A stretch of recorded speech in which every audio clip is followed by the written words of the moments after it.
What do you tell somebody that's about to lose their job?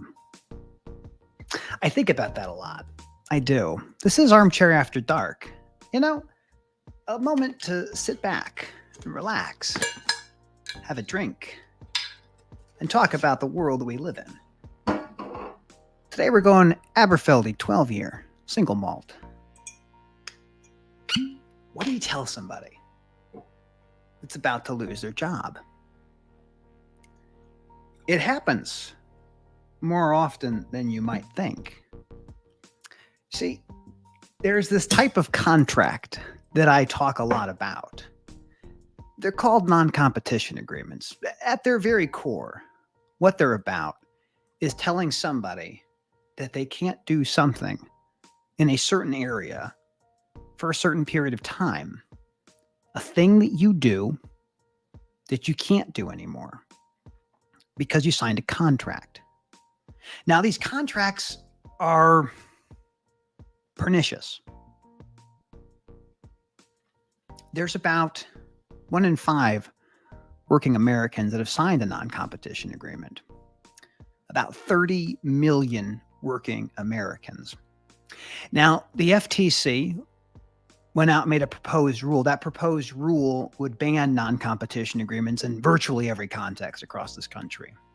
A lot of people think it's overreaching by the FTC to do so. And there's comments to that effect. The U.S. Chamber of Commerce is probably the strongest comment that has to do with making non-competition agreements by the FTC something they can't really do. The American Trucking Associations have also filed a comment about 10 pages long. And they, again, stand for the proposition that non-competition agreements are terrific, important, useful, and necessary, that they serve a legitimate interest in protecting the company who makes you sign them. But what do you do when you're presented with a non-compete? Many people think the non-compete comes to you when you look to join a new company. They think, well, you're in the best position as a soon-to-be employee to negotiate the non-competition agreement. Maybe you ask for separate consideration, some money. Maybe you say, well, I just don't think this job is right for me. That's how it happens sometimes. It doesn't always happen that way. No, it happens in a different way. Sometimes you're working a job for months or years, and a change of control happens. The company that you work for is purchased, or new leadership comes in, and they have this idea. They have this idea that they can increase retention or they can reduce risk by making people sign non competition agreements. And it has an interesting effect. The effect is people sign them because they don't know any better. But sometimes you get somebody who is a little bit more senior. Maybe that person says, I want to talk to an attorney. I want to have them weigh in on this document. And oftentimes, when the attorney weighs in, like me, we tell you what will happen. And I'm going to tell you what's going to happen. Nearly every single state in this country allows non-competition agreements. The federal government does not ban non-competition agreements. You are not required in many cases to give anything to the person who's going to sign that document. All you have to offer them is continued employment, meaning I won't fire you. That's what's at stake. You work a job, you do a good job, and then you are given a document. And the document says that for the next 2 years, the next year, you, if you leave, cannot compete with your former company in any of the businesses that that company engages in. And if you do participate with a competitive company, they will stop you. They will sue you individually. They will sue your new company because that new company is tortiously interfering with that non-competition agreement. What do you tell somebody that you know is going to get fired? Because that's what I have to do sometimes. Sometimes I have someone come to me and say, I have been presented with this document and they said if I don't sign it, they're going to fire me. Can they legally do that? Of course they can. Of course they can. That's the whole point. You sign it or you get fired. This is the thing that makes so many people uncomfortable. We understand that if you accept a new role and the new role has a non competition agreement, you know what you're getting into. But oftentimes, 30% in some cases, you do not see that non competition agreement until months or years after you've worked for the company.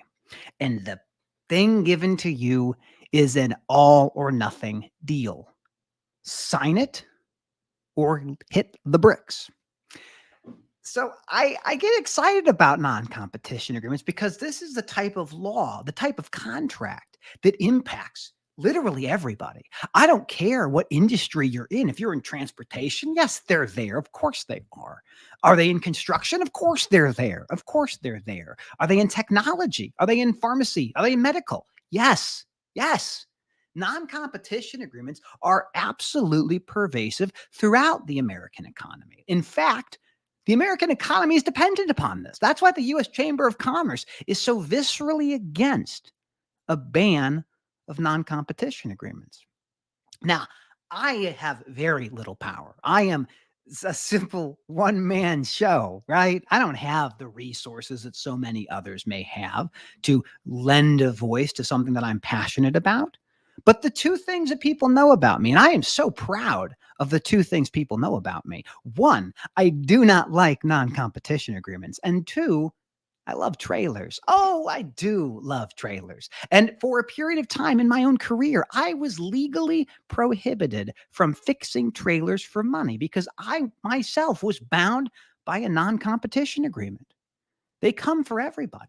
You could be low level, you could be mid level, you could be a senior person. These things are coming for you. And so many people do not learn about how to understand what the document means.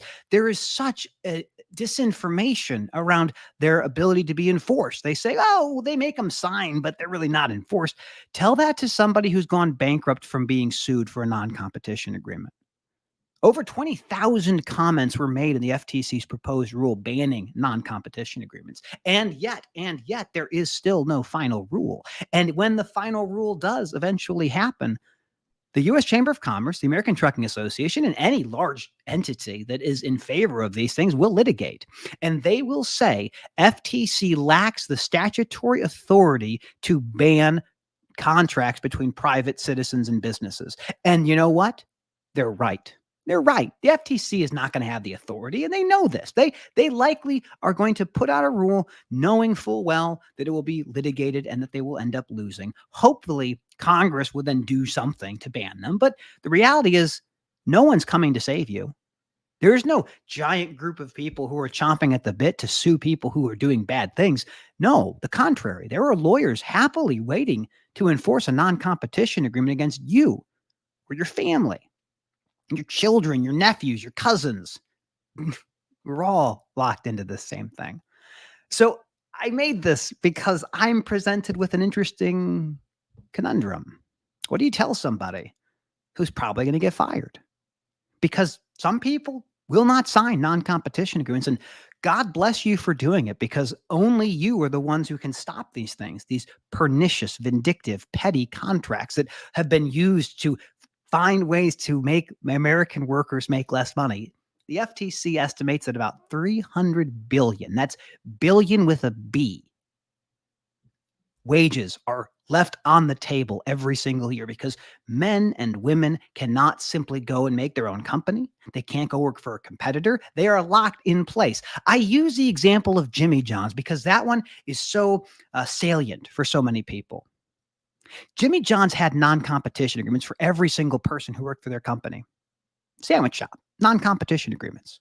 And the non-compete was for essentially 2 years in a 3-mile radius of any single Jimmy John's store. It made it so that you could not go work for a competitive sandwich shop.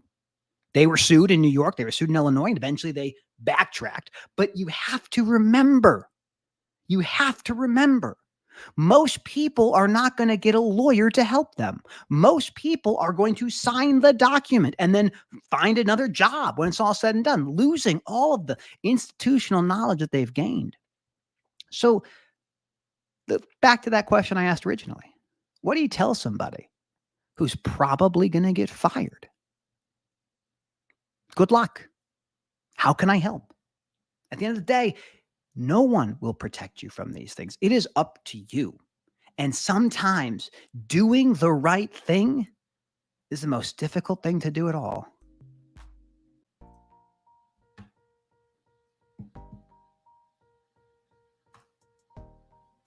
That's it. Don't sign non-competition agreements. I don't like them.